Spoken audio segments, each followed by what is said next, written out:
Bonsoir chers amis internautes, bienvenue sur ce nouveau numéro de votre émission Le Bon Geste. Au nom de l'amour, nombre de partenaires aiment aujourd'hui tout partager. Il s'agit par exemple de l'utilisation commune de la même éponge pour se laver, de l'utilisation commune de la même serviette pour nettoyer le corps et également la même brosse à dents et même le fait de s'embrasser au réveil sans s'être au préalable brosser les dents.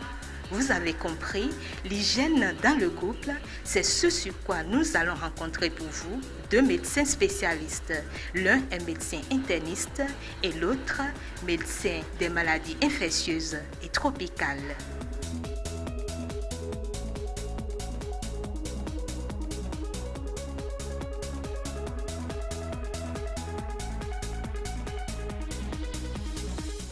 Nous sommes ici avec Dr Hébert Dossouovo, médecin interniste ici à la clinique Rafa de Porte-Nouveau. Il va nous entretenir sur l'hygiène dans le couple. Merci madame. Et effectivement, l'amour nous amène à faire beaucoup de choses.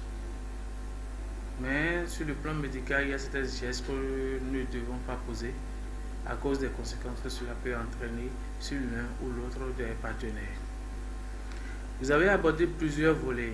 Il y a le volet d'utilisation commune des serviettes, l'utilisation des brosses à dents et le fait de s'embrasser le matin sans se brosser les dents également. Donc il y a trois différents volets qu'on va essayer d'aborder un à un. Nous allons prendre d'abord le problème des serviettes. C'est vrai qu'on se dit que si on s'aime, il faut qu'on partage tout. Mais ce n'est pas aussi intéressant de partager tout dans toutes les situations. Parce que le fait de partager la serviette, c'est bon à certains moments quand les deux partenaires ont une hygiène irréprochable. Mais il arrive que à certains moments, l'un des deux ait par exemple une infection urinaire ou un autre type d'infection qui est sûrement transmissible. Le fait d'utiliser ces serviettes, de nettoyer non seulement le corps mais les parties intimes, ça va contaminer l'autre. Il y a des maladies qui sont sur la peau, qui sont contagieuses, comme la varicelle, la rougeole, qui viennent par moment. Le fait d'utiliser ces serviettes en commun peut permettre à ce qu'il y ait contamination directe au niveau de ses partenaires. Donc, c'est bien d'utiliser les serviettes, mais il faut quand même aussi savoir les utiliser et savoir nettoyer et laver ces serviettes-là. Parce qu'il ne pas bien que l'un des partenaires utilise les serviettes pour se nettoyer n'importe comment, nettoyer le sol partout avec, et que l'autre prenne la même serviette pour se nettoyer. Vous voyez qu'on transmet, on porte les bactéries, les germes de l'autre ou bien du milieu sur l'autre en se disant qu'on est des amoureux. Mais en réalité, l'amour ne va pas jusque-là. Si nous allons prendre l'utilisation de la brosse à dents, ce n'est pas du tout intéressant d'utiliser la même brosse à dents. Naturellement, il y a des microbes dans la bouche. Certes, nous nous embrassons, mais le fait de se brosser, nous créons de micro-traumatismes au niveau de la gencive. Il y a de micro-saignements. Et en prenant cette brosse à dents pour se brosser à nouveau, pour se passer cette brosse à dents, nous transmettons directement des maladies d'un partenaire à l'autre. Imaginons que l'un des partenaires ait le virus du VIH ou le virus de l'hépatite B. Rapidement, nous allons pouvoir transmettre cette pathologie-là à notre partenaire, pensant que nous sommes en train de lui faire du bien, mais là, ce n'est plus le bien qu'on est en train de faire à notre partenaire en ce moment. Il en est de même des autres maladies, des pestes qu'on peut transmettre à son partenaire en utilisant en partageant ses brosses à dents avec son partenaire ou tout autre objet qui sont normalement des objets personnels. C'est des objets personnels et qui ne doivent pas normalement être partagés. C'est pas normal. Et en le faisant, l'amour ne nous demande pas de faire cela au risque de notre propre santé, de notre propre vie. Maintenant, pour ce qui est de fait de s'embrasser le matin sans se brosser, ça c'est pas du tout bien non plus. Ce sont les feuilletons que nous regardons à la télé ou les films que nous regardons Nous pensons que les acteurs se réveillent le matin et s'embrassent. Mais en réalité, ce n'est pas du tout le cas. Eux, ils sont en train de jouer, donc ils créent l'atmosphère, l'ambiance de nuit et de jour. Mais nous pensons que non, ils ont passé la nuit ensemble et qu'ils se réveillent et qu'ils s'embrassent. Non, ils ne s'embrassent pas comme ça. Et ils créent l'atmosphère. Donc nous devons savoir que non, le matin, chacun doit se brosser. Ça ne sert à rien de dire qu'on s'embrasse parce qu'on est amoureux. Et normalement, même avant de se coucher, le soir, il faut se brosser. On pourrait dire, même pour accepter, mais c'est aussi avec réserve, que ceux qui se brossent le soir avant de se coucher, ils peuvent le faire. Mais ça là aussi, c'est avec pincette, c'est avec risque. L'idéal, c'est parce qu'il y a la nuit, quand nous dormons, il y a toute une fermentation qui se perd au niveau de la bouche avec tout ce qu'on a mangé le soir. On ne sait pas brosser les dents, ou on l'a brossé et pas bien brossé, et on se transmet tout ça le matin, c'est pas bien. En termes de conseils, je dirais aux amoureux que ce n'est pas tout ce que nous voyons à la télé qu'il faut copier. Parce qu'il y a l'environnement, les conditions dans lesquelles cela se passe à la télé, ce n'est pas les mêmes conditions que nous avons.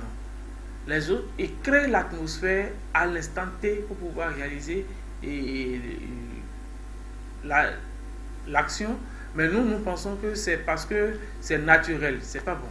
Il faudrait que dans le couple, que chacun ait sa brosse à dents.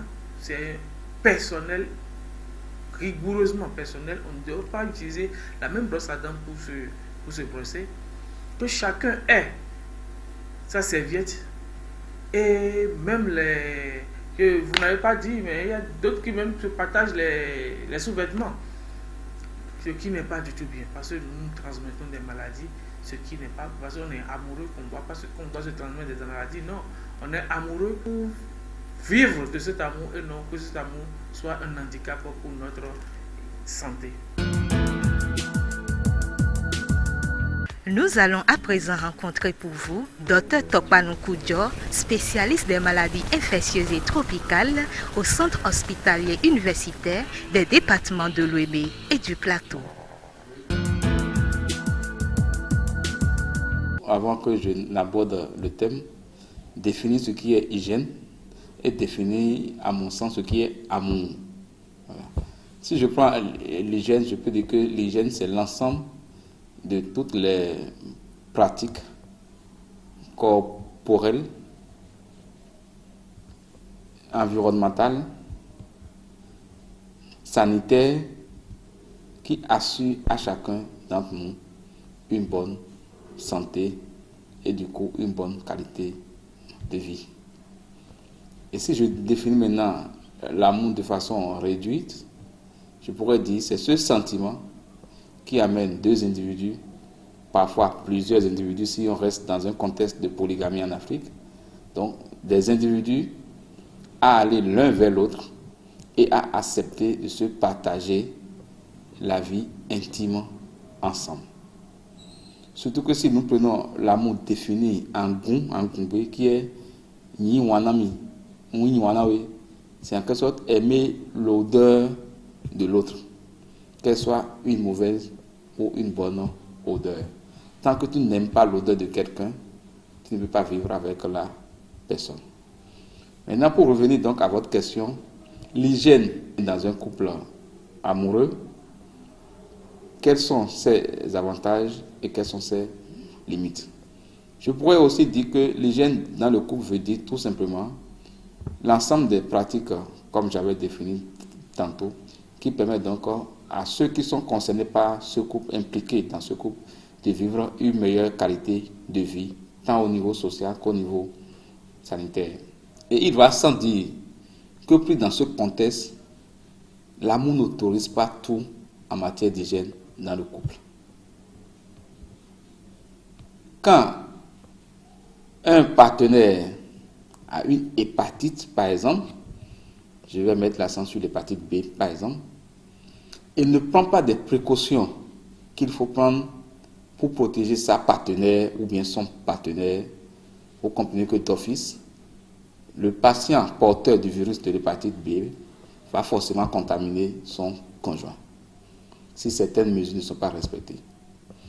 De même, si nous prenons le VIH, dans ce que nous appelons les couples discordants, c'est-à-dire soit c'est l'homme ou la femme qui porte le virus et que l'autre conjoint ne porte pas le virus, si dans ce couple, au nom de l'amour, on doit accepter de tout faire sans respecter certaines règles d'hygiène, vous comprenez que celui qui est porteur du virus va forcément contaminer le conjoint qui n'est pas porteur du virus. Donc l'hygiène dans le couple est important et doit être vraiment strict, quoi qu'en soit le degré d'amour que nous avons les uns pour les autres. Ce n'est pas parce que nous nous aimons jusqu'à la mort, même si cela ne s'arrête à la tombe, parce qu'aucun conjoint n'a jamais accompagné son partenaire mort au-delà du mur du cimetière. Donc si tant que nous nous aimons si tant, ça ne nous donne pas l'opportunité de partager certaines choses en tant que les serviettes dont vous avez parlé tantôt. Les serviettes véhiculent des germes. Donc si un partenaire se permet d'utiliser la serviette de sa conjointe ou bien de son conjoint, il va sans dire qu'ils vont se transférer, ils vont se transmettre des germes. Les brosses à dents, ce n'est pas au nom de l'amour qu'on va se permettre d'utiliser les mêmes brosses à dents. Il y a des risques. La bouche est un gîte de germes. Et dans ce contexte, quand on se permet de partager les brosses à dents au nom de l'amour, on partage également les microbes. Les éponges de toilette. Il n'y a pas question qu'on se partage les éponges de toilette. Donc d'une façon globale, vous constatez qu'au nom de l'amour, on ne peut pas sacrifier l'hygiène qu'on doit adopter dans notre couple. L'amour voudrait même dire que chacun puisse pratiquer même une bonne hygiène pour protéger son conjoint, pour donner une vie agréable à son conjoint. Je prends tout juste un exemple. Quand vous êtes dans un couple et que vous avez une mauvaise hygiène corporelle et que vos aisselles doivent sentir mauvais, vous mettez forcément votre partenaire en difficulté de vie. Cette odeur est difficilement supportée par le partenaire. Donc, il vous revient à vous qui avez cette caractéristique de mauvaise haleine, de forcément vous laver correctement, utiliser les produits, les parfums, les déodorants appropriés pour mettre une ambiance agréable dans votre couple, pour ne pas indisposer votre partenaire. Parce que s'aimer et vivre ensemble, c'est accepter de se supporter, mais dans une ambiance quand même qui donne à tout le monde la joie de vivre ce sentiment amoureux.